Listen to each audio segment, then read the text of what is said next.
এখন আমরা দেখব কিভাবে বার চার্ট তৈরি করতে হয়। তো আমরা এখন একটা নতুন প্রেজেন্টেশন আইটেম তৈরি করব, যার নাম হচ্ছে বার চার্ট ডেমো।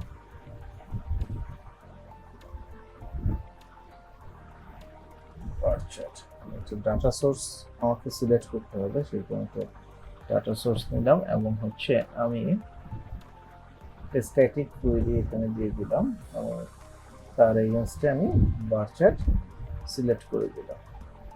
সো এটাকে সো অলরেডি এই প্রেজেন্টেশন আইটেম এই নামে তৈরি করা আছে। আমি যদি এটাকে 2 দিই তাহলে হয়তো সেভ হওয়ার কথা।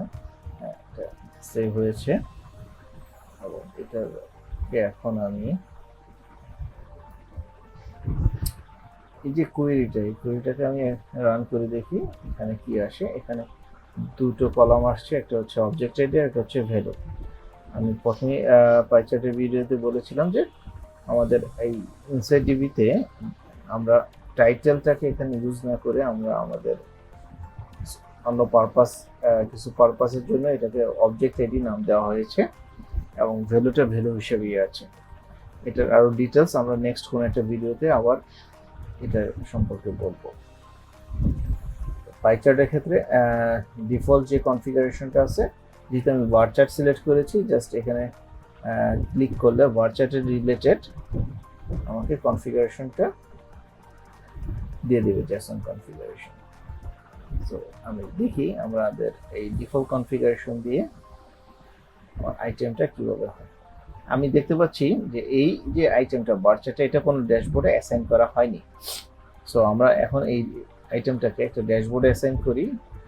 একটা ড্যাশবোর্ড আছে DB2025, সেই ড্যাশবোর্ডে এটাকে অ্যাসাইন করলাম। অ্যাসাইন করলে আমি যদি এখানে আসি, সো এটা একটা জিনিস হচ্ছে যে আমি যদি কাউকে কোনো একটা ড্যাশবোর্ড অ্যাসাইন করি এবং সেখানে যদি কোনো প্রেজেন্টেশন আইটেম তৈরি করে তাকে অ্যাসাইন করে দেওয়া হয়, তাহলে অটোমেটিকলি সেই প্রেজেন্টেশন আইটেমটা ওই ড্যাশবোর্ডে চলে আসে এবং ইউজার জাস্ট হচ্ছে এখানে একটা রিফ্রেশ করলে সেই আইটেমটা দেখতে পাবে।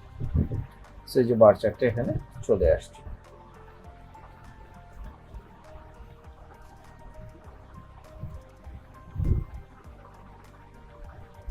আমরা এটাকে এখান থেকে লাইন চার্ট হিসেবে দেখতে পারি, বার চার্ট হিসেবেও দেখতে পারি। আমাদের চার্টগুলোর ক্ষেত্রে হচ্ছে একটা ডাউনলোড অপশন আছে, সেই ডাউনলোডে আমরা হচ্ছে এক্সাক্ট যে চার্টটা আছে সেই চার্টটাকে দেখতে পারি। এখানে একটা ডাটা ভিউ আছে, ডাটা ভিউর মাধ্যমে অ্যাকচুয়ালি যে ডাটাটা নিয়ে এই চার্টটা তৈরি হয়েছে সেটা আমরা দেখতে পারি। তারপর হচ্ছে এখান থেকে কিছু অপশন আছে, যেটা হচ্ছে এক্সপোর্ট হিসেবে আমি এই ডাটাকে সিএসভি হিসেবে এক্সপোর্ট করতে পারি এবং সেই ডাটাটা সিএসভি হিসেবে এক্সেলে ওপেন করে দেখি আমি। আমার যে ডাটাটা তৈরি হয়েছে সেই ডাটাটা আমি ডাটা দেখতে পাচ্ছি। আর একটা জিনিস হচ্ছে আমি এটাকে রিপোর্ট আকারেও নিতে পারি। সো এটাকে আমি যদি রিপোর্ট আকারে নেই তাহলে আমাকে একটা পিডিএফ তৈরি হয়ে আসবে এবং পিডিএফ এর ক্ষেত্রে বার চার্টের নামটা থাকবে, কখন এই চার্টের ভ্যালুটা নিয়ে নেওয়া হয়েছে,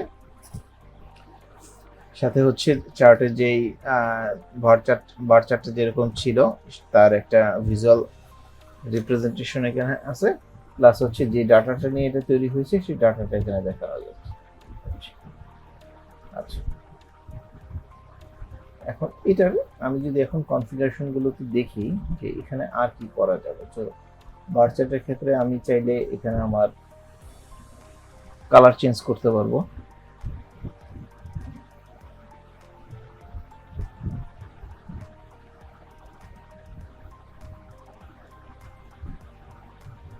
আমার পাই চার্টের ক্ষেত্রে যেটা বলেছিলাম অনেকটা সেভাবে এখানে কালার গুলোকে আমি চেঞ্জ করতে পারবো।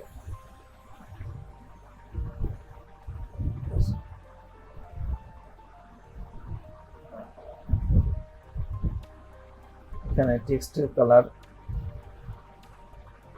তারপরে হচ্ছে সো আমরা দেখলাম কিভাবে একটা বার চার্ট তৈরি করা যায়।